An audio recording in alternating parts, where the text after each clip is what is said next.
Hello student, today we are going to discuss in this lecture our problem question related to area and perimeter of square and rectangle. इससे पहले हम लोग video lecture 3 में हमने देख चुके थे, बेसिक क्वेश्चन देखे थे एरिया एंड पैरामीटर से रिलेटेड। अब उससे आगे थोड़ा सा और भी अच्छा क्वेश्चन देखेंगे, स्टैंडर्ड क्वेश्चन देखेंगे। आज हम लोग स्टार्ट करते हैं, लास्ट वीडियो में हमने बात किया था क्वेश्चन नंबर 1 2 3 4 5 तक, ये है 6। आज स्टार्ट करें question number 6। The sides of rectangular park are in the ratio 4:3, यानी रेक्टेंगल पार्क है उसका साइड का रेशियो दिया हुआ है वह है 4:3, यानी रेशियो दिया हुआ है। अगर लेंथ 4 है अगर तो ब्रेथ क्या है, विड्थ क्या है उसका 3 है, रेशियो में है, नोट 4 और 3 है, याद रखेंगे उसको। If it's area is 1728 metre square, find the cost of finishing it at 30 rupees per metre. देखिए क्या कह रहा है, अगर मान लेंगे कि अगर ये रेक्टेंगल है, इसके लेंथ हमको रेशियो में दिया हुआ है, वो दिया हुआ है 4:3, और ये जब भी रेशियो में रहे तो उसको हम लोग x कंसिडर करते हैं, क्या मानते हैं x। तो इसके साथ ये हमारा जो फर्स्ट वाला जो है देखेंगे sides of rectangle park in the ratio, तो अगर इसको लेंथ अगर कंसिडर करते l तो इसको अगर b मानते हैं तो इसमें हमको क्या है, इसको x डालना है, यानी 4x कंसिडर करेंगे और इसको 3x, यानी जहाँ रेशियो जब भी मिलेगा हम लोग उसके साथ x को कंसिडर करते हैं, क्योंकि रेशियो का मतलब होता है कि एग्जैक्टली वैल्यू नहीं, वह सिंपलेस्ट फॉर्म में होता है। रेशियो जब होता है तो हम उसमें क्या होता है, इक्वल मल्टीप्लिकेशन, इक्वल नंबर से मल्टीप्लाई करते हैं, वो इक्वल नंबर लेते हैं x। तो ये हो गया 4x और 3x। इसलिए यहाँ पर हमने कंसिडर किया है let the length and breadth of the rectangular park भी 4x मीटर, क्योंकि यहाँ जो एरिया जो है हमारा वो मीटर स्क्वायर है एरिया, इसलिए लेंथ को भी हमने माना है यहाँ पर 4x मीटर एंड ब्रेथ को माना है 3x मीटर रिस्पेक्टिवली। पहले वाला लेंथ, दूसरा वाला ब्रेथ। देखिए हम लोग को निकालना क्या है, फाइंड क्या करना, फाइंड करना है। देखिए क्वेश्चन का लास्ट में देखेंगे आप, find the cost of finishing is 30 रुपये पर मीटर, यानी ये फिनिशिंग करने का कॉस्ट निकालना है, दैट इज पेरीमीटर को फिनिशिंग करना है। तो पेरीमीटर फाइंड करने के लिए सबसे पहले आपको लेंथ चाहिए और क्या चाहिए, ब्रेथ चाहिए, लेंथ और ब्रेथ। तो यहाँ हमारा जो हमने लेंथ को माना है 3x, और सॉरी लेंथ को माना है 4x और ब्रेथ को माना है 3x। तो सबसे पहले एरिया निकालते हैं, हम लोग जानते हैं क्योंकि एरिया गिवन है तो एरिया का फॉर्मूला यूज करेंगे, एरिया ऑफ द पार्क, यानी रेक्टेंगुलर पार्क अंडरस्टूड है length into breadth. Square unit होता है, आप चाहो तो स्क्वायर यूनिट यहाँ लिख सकते हो, अदरवाइज कोई जरूरत नहीं है। तो x 4x, लेंथ की वैल्यू हो गया 4x और ब्रेथ की वैल्यू हो गया 3x, और दोनों का यूनिट मीटर मीटर मल्टीप्लाई होकर मीटर स्क्वायर हो गया। 4 3 जा 12, 4 और 3 मल्टीप्लाई हो गया 12, और x और x मल्टीप्लाई होकर होता है x स्क्वायर। इससे पहले हम लोग इससे वीडियो में बताया था कैसे होता है, x इंटू x स्क्वायर होता है। तो ये हो गया आपको एक्स स्क्वायर मीटर स्क्वायर, ये हो गया। But it is given that, question में दिया हुआ कि एरिया है 1728 metre square, but it is given that area is 1728 metre square, यानी कि ये वैल्यू जो है इसके इक्वल हो जाएगा। दोनों एक ही पार्क का एरिया है तो ये दोनों का एरिया आपस में क्या हो जाएगा, इक्वल हो जाएगा, यानी 12x square equal to 1728 metre square जो था, दोनों का मीटर स्क्वायर हमने हटा दिया, डायरेक्ट दोनों को इक्वल किया। हमको यहाँ से x का वैल्यू फाइंड करना है 12 इंटू में x स्क्वायर के साथ इस तरफ ले जाएंगे, 12 हो जाएगा डिवाइड में, 12 से इसको रफ में डिवाइड करेंगे, ये देखेंगे डिवाइड करके देखेंगे ये 140 टाइम्स कट जाएगा, या 12 हो जाए, यहाँ बचेगा आपको 5 12 4 जा 48, ये हो गया 52 बच गया, फिर बचेगा आपको 4 48, 12 4 जा 48, एक्जैक्टली 12 से ये 144 बार डिवाइड हो जाता है। देखेंगे यहाँ पर जगह कम है, हम यहाँ पर फिर आ जाते हैं, इसके बाद यहाँ तक नोट करेंगे आप, उसके बाद देखेंगे रफ इधर आते हैं, हम लोग इधर देख रहे हैं, थोड़ा सा सॉल्व कर रहे हैं इसी को। तो x का वैल्यू फाइंड करने के लिए देखिए x इक्वल टू हमारा जो होगा x स्क्वायर है, इधर आएगा तो क्या हो जाएगा, स्क्वायर रूट हो जाएगा 144 में, और हमने लास्ट क्लास में 144 को एलसीएम लेके आपको रूट निकालना सिखाया था। 2 से डिवाइड करेंगे प्राइम फिटरेशन से, 7 बार 2 बार, फिर 2 से आएगा 36, फिर आएगा 18, फिर 2 से आएगा 9, फिर 3 से आएगा 3, यानी डेट इज अगर आप लिखना चाहे तो x इक्वल को हो जाएगा 2 into 2 into 2 into 1 2 3 4, 2 into 5 6 3 into 3, ये अंडर रूट आ जाएगा। और इसमें रूट से वैल्यू निकालने आपको सिखाया गया था, 2 के बदले 1 बाहर निकलता है, 2 2 के बदले 1 2 बाहर होगा, 2 2 के बदले 1 2 बाहर हो जाएगा, 2 3 के बदले 1 3 बाहर हो जाएगा। देयरफॉर आपको जो हो जाता है x का जो वैल्यू होता है 2 2 जा 4, 4 3 जा क्या हो जाता है 12 हो जाता है। x का वैल्यू आ गया 12, ये प्राइम फिटरेशन का वैल्यू था, इसको इरेज करते ये हमारा रफ था, इसको देखेंगे हम। अब क्या है, अब देखिए x का वैल्यू निकल गया, हम लोग को फाइंड करना था लेंथ और ब्रेथ फाइंड करना था। लेंथ और ब्रेथ अब तक नहीं निकला है, लेंथ और ब्रेथ फाइंड करने के लिए ऊपर को हम मिटाते हैं कुछ पार्ट्स, इसको आप नोट डाउन करेंगे, इसको इरेज करने के बाद आपको इरेज करने के बाद हम आते हैं आगे। तो यहाँ x के वैल्यू आया 12, हमारा 12 आया। अब लेंथ फाइंड करते हैं हम लोग। लेंथ इक्वल टू हमने माना था 4x मीटर, तो 4 का 4, x के वैल्यू यहाँ से आया 12, 12 4 जा हमारा हो जाता है 48 मीटर हो गया। एंड ब्रेथ का वैल्यू जो हो जाएगा आपको क्या हो जाएगा, ब्रेथ की वैल्यू जब फाइंड करेंगे आप, तो ब्रेथ हमने माना था 3x मीटर, और 3 का 3, x का वैल्यू हो गया 12, ये हो गया मीटर, ये हो जाएगा 36 मीटर। तो आपको लेंथ निकल गया, ब्रेथ निकल गया। हमने बताया था कि इस रेक्टेंगल का क्या निकालना है, पेरीमीटर निकालना है, कि फिनिशिंग जो करना था वो पेरीमीटर को फिनिश करना था। तो अब तो देयरफॉर हम लोग आ जाएंगे perimeter of the rectangular park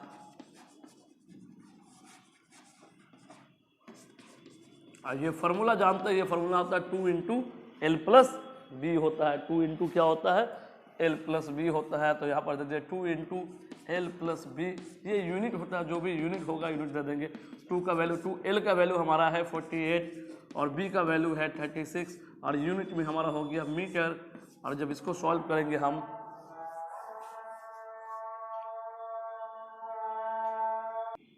तो ऐड करेंगे इसको, सबसे पहले हम लोग ब्रैकेट के अंदर का वर्क करेंगे पहले, और ये दोनों ऐड होकर हो जाएगा 8 और 6 को ऐड करेंगे हो जाएगा,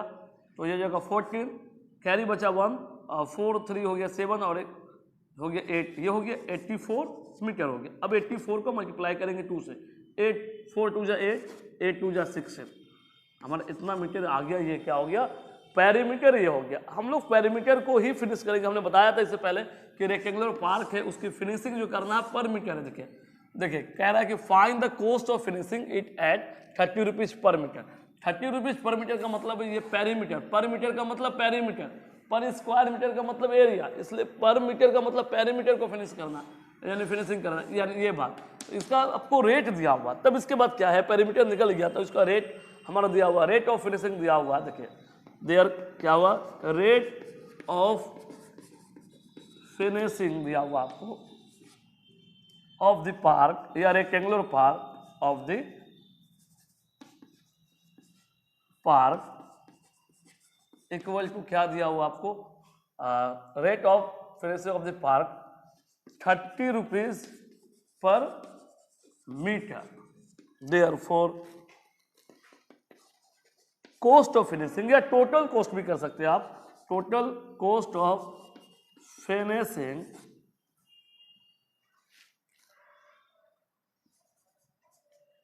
the park equal to area जो है उसको रेट से हम लोग क्या कर देते हैं, सॉरी पेरीमीटर जो है उसको रेट से क्या कर देते हैं, मल्टीप्लाई कर देते हैं, ये आ जाएगा, ये हो जाएगा पर मीटर आपका हो जाएगा, यानी cost of finishing the park इतना पर मीटर, यानी इतने रुपीज क्या हो जाएगा आपको पर मीटर हो जाएगा। तो यहाँ पर मीटर था, तो टोटल कॉस्ट कर दीजिए बेहतर होगा। Therefore total cost of finishing the park,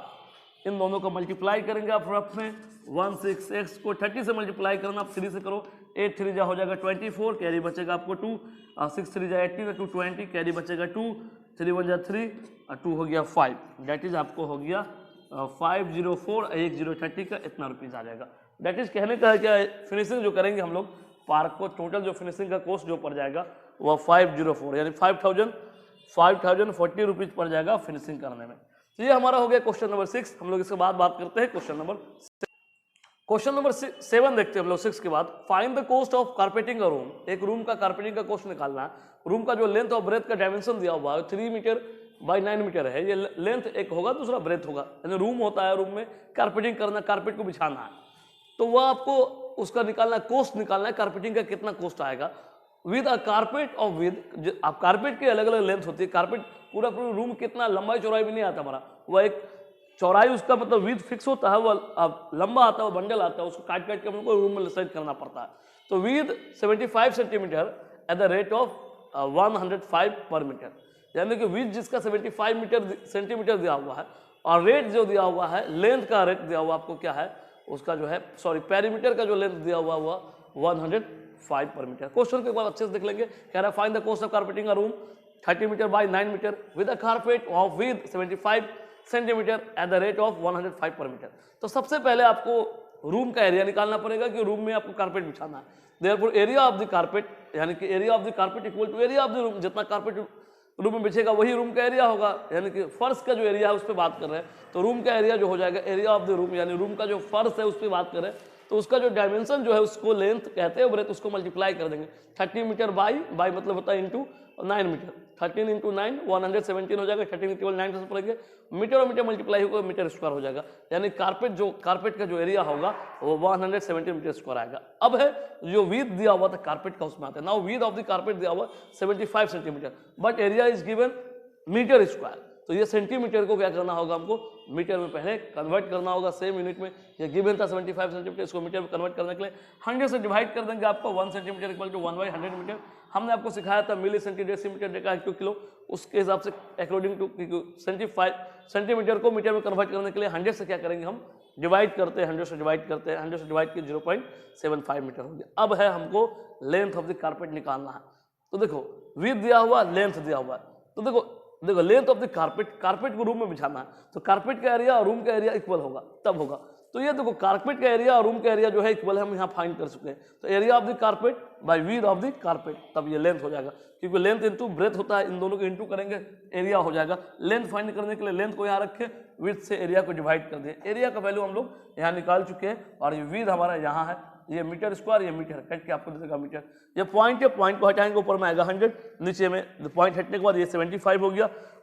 25 के टेबल में 3 टाइम्स में आ जाएगा 75, और 25 के टेबल में 4 टाइम्स में आ जाएगा 100, 3 से 117 को 39 टाइम्स में हम लोग कट कर सकते हैं, डिवाइड करेंगे, हमको बचा 39 into 4, 39 into 4 equal to 156 metre आ गया, क्या आ गया, लेंथ ऑफ द कारपेट आ गया। अब हम लोग को क्या फाइंड करना है लेंथ ऑफ द कारपेट के बाद, हम लोग को देखिए लेंथ मिल गया, अब रेट दिया हुआ है, रेट टोटल कॉस्ट निकालना है कारपेट का, तो इसमें देखते आगे इसको। लेंथ ऑफ द कारपेट हम फाइंड कर चुके थे, अब हम लोग को फाइंड करना है टोटल कॉस्ट फाइंड करना है, क्वेश्चन में दिया तो फाइंड द कॉस्ट, तो रेट ऑफ कारपेटिंग दिया हुआ था, रेट ऑफ कारपेटिंग दिया तो रूम का 105 पर मीटर, इसलिए हो जाएगा therefore total cost of carpeting. तो क्या है कि रेट को क्या है, रेट को हम लोग लेंथ से मल्टीप्लाई कर देंगे, रेट हमारा 105 है, और हमारा जो यहाँ पर निकला था हमारा जो इसका लेंथ जो निकला था, लेंथ ऑफ कारपेट का जो लेंथ आया था 156 मीटर आया था, यानी 156 मीटर को 105 से मल्टीप्लाई कर देंगे, यानी कि लेंथ को रेट से मल्टीप्लाई कोस्ट से मल्टीप्लाई कर देंगे, रेट से मल्टीप्लाई कर देंगे कोस्ट आ जाएगा, यानी कि लेंथ को रेट से मल्टीप्लाई कर देंगे क्या आ जाएगा, टोटल कॉस्ट आ जाएगा। दोनों को मल्टीप्लाई करते हैं 156 यानी 156 इंटू 105, यहाँ मल्टीप्लाई किए हमारा आ रहा है 16380 यानी 16,380 रुपीज़ आ गया, यानी hence the total cost of carpeting the room is 16,380 rupees. Next देखते हैं क्वेश्चन नंबर 8, नेक्स्ट देखते हैं इसके बाद क्वेश्चन नंबर 7 के बाद हम लोग देखते हैं क्वेश्चन नंबर 8 देखते हैं। नेक्स्ट क्वेश्चन नंबर 8 देखते हैं, क्वेश्चन नंबर 8 है और wire is in the shape of square, एक वायर है जो स्क्वायर के शेप में, अब कह रहा है जिसके साइड का लेंथ दिया हुआ इक्वल, यानी कि 10 सेंटीमीटर दिया हुआ, स्क्वायर का साइड का लेंथ ये भी 10 ये भी 10, तभी स्क्वायर है, अदरवाइज स्क्वायर नहीं होगा, वो रेक्टेंगल हो जाएगा। इफ वायर इज रिबेंड, यानी स्क्वायर शेप में था उसको रिबेंड किया गया, यानी कि फिर से उसको रेक्टेंगल बनाया गया, रिबेंड मतलब खोल के, रिबेंड इनटू अ रेक्टेंगल, यानी कि वायर को स्क्वायर से शेप खोल के रेक्टेंगल बनाया गया, जिसका लेंथ जो है 12 सेंटीमीटर है। फाइंड इट्स ब्रेथ, यानी कि रेक्टेंगल का ब्रेथ निकालना, उसका कह रहा है which figure enclose more area and how much. दो क्वेश्चन इसमें है, एक तो इसको रेक्टेंगल का विड्थ निकालना है यानी ब्रेथ निकालना है, और दोनों का एरिया निकालना है, उसके बाद दोनों को कंपेयर करना है किसका एरिया ज़्यादा है। तो सबसे पहले हम लोग आते हैं क्या क्या गिवन हमारा है, साइड्स ऑफ द स्क्वायर दिया हुआ 10 सेंटीमीटर, तो अब हम लोग आप निकाले फाइंड करेंगे length of the wire, wire का जो लेंथ होगा, देखिए वायर जो लेंथ में है वो स्क्वायर के शेप में, स्क्वायर के शेप में, तो वायर का यूज इतना होगा, इतना इतना इतना, यही वायर यूज हुआ, that is perimeter of square, wire का लेंथ हो गया, यानी कि length of the wire equal to perimeter of the square. यानी अब इसका साइड जो दिया हुआ था 10 सेंटीमीटर था स्क्वायर का, तो ये perimeter of the square 4 into side, ये फॉर्मूला होता है यूनिट, 4 का 4, साइड के वैल्यू यहाँ से रखे 10 सेंटीमीटर, 4 10 जा हो गया 40 सेंटीमीटर, ये हमारा हो गया स्क्वायर का पेरीमीटर, यानी कि लेंथ ऑफ वायर। इस लेंथ को रिवेंट किया गया, इस स्क्वायर के शेप को रिवेंट किया गया, इतना ही वायर से मिलके इसको ओपन करने के बाद एक रेक्टेंगल बनाया गया, ऐसा रेक्टेंगल बनाया गया रिवेंट करके, यानी इससे ये बना, इसका जितना ये था वायर यूज हुआ था वही वायर का यूज करके ये बनाया गया, क्या बना है, रेक्टेंगल, जिसका लेंथ हमको दिया हुआ है, लेंथ दिया हुआ है 12 सेंटीमीटर, इससे ज़्यादा लेंथ होगा 12 सेंटीमीटर। तो इससे बड़ा डायग्राम बनेगा हमारा, ऐसे समझो कि यहाँ पर ऐसा बनेगा हमारा, इस तरह से डायग्राम बनेगा। तो ये 12 सेंटीमीटर इसका लेंथ दिया हुआ है, 12 सेंटीमीटर। तो विड्थ नहीं दिया हुआ, विड्थ को हम लोग मानेंगे, फिर इसके बाद इसके पैरामीटर निकाल लेंगे, दोनों के पैरामीटर इक्वल होगा तो विड्थ हम लोग फाइंड कर लेंगे, विड्थ फाइंड करने के लिए। तो क्या है, length of the rectangle 12 centimetre, let b be the width यानी breadth of the rectangle, therefore हम लोग बात करेंगे सिंस वायर रिबेंट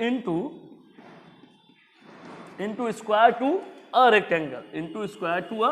रेक्टेंगल, एक स्क्वायर से रेक्टेंगल बना है, therefore perimeter of rectangle equal to perimeter of the square, क्योंकि इसका वायर का जो लेंथ होगा उतना ही वायर का लेंथ होगा, इन दोनों का पेरीमीटर आपस में क्या हो जाएगा, इक्वल हो जाएगा, दोनों का पेरीमीटर हमने क्या कर दिया, इक्वल। तो हम लोग जानते हैं ये पेरीमीटर यहाँ निकाल चुके थे हम लोग, स्क्वायर का पेरीमीटर दिया हुआ था 40 सेंटीमीटर, दैट इज 40 सेंटीमीटर, और रेक्टेंगल का पेरीमीटर का फॉर्मूला होता है 2 × l + b, 2 का 2, l का जो वैल्यू हमारा है, l का वैल्यू यहाँ से 12 यूज किए b, अब यहाँ से b को फाइंड करना है, b को हम ऊपर इरेज करते हैं, b को फाइंड करते हैं। तो हम लोग देख चुके थे कि perimeter of the rectangle equal to perimeter of square हो गया, यानी कि यहाँ हुआ। इसके बाद यहाँ सॉल्व करते हैं, 2 12 + b centimetre equal to 40 centimetre है,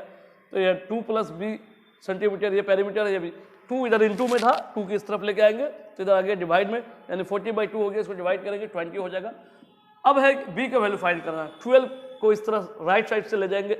लेफ्ट साइड से राइट साइड ले जाएंगे, प्लस में तो आएगा माइनस में आ जाएगा, यानी 20 - 12 हो गया सेंटीमीटर, b का वैल्यू हो गया 8 centimetre, therefore breadth of the rectangle is 8 centimetre. यहाँ तक ब्रेथ निकल गया। अब हमको दोनों का क्या निकालना है, एरिया फाइंड करना है। दोनों का एरिया फाइंड करने के लिए क्या है, सबसे पहले हमको स्क्वायर का एरिया निकालना होगा, फिर रेक्टेंगल का एरिया निकालना होगा। स्क्वायर का एरिया निकालने के लिए एरिया ऑफ द स्क्वायर हम लोग जानते हैं साइड इंटू साइड होता है, और स्क्वायर का एरिया साइड दिया हुआ था 10, यानी कि 10 × 10 हमारा जो वैल्यू था वह सेंटीमीटर था, यानी centimetre square, that is 100 centimetre square. And हमको एरिया निकालना था, एंड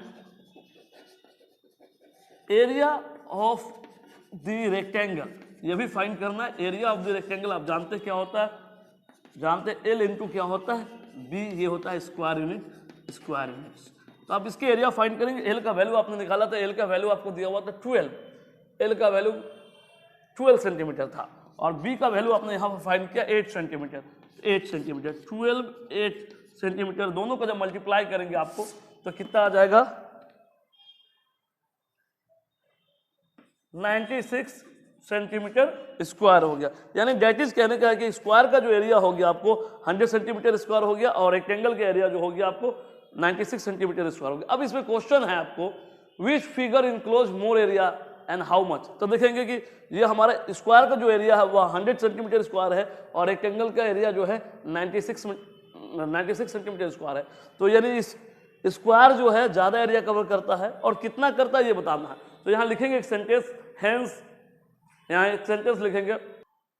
तो दोनों के स्क्वायर के एरिया हम देख चुके थे, स्क्वायर का एरिया हमारा आया था 100 मीटर स्क्वायर, और रेक्टेंगल का एरिया आया था 96 मीटर स्क्वायर। तो हम लोग देखा कि स्क्वायर का एरिया ज़्यादा होता है, यानी hence the square enclose more area. और कितने ज़्यादा होता है ये भी पूछा गया, it's enclose 4 centimetre square more area, यानी स्क्वायर जो है रेक्टेंगल से क्या है 4 सेंटीमीटर स्क्वायर ज़्यादा एरिया कवर करता है। तो आज रखेंगे यहीं तक, मिलेंगे हम लोग इसके बाद नेक्स्ट वीडियो में कुछ प्रॉब्लम के साथ।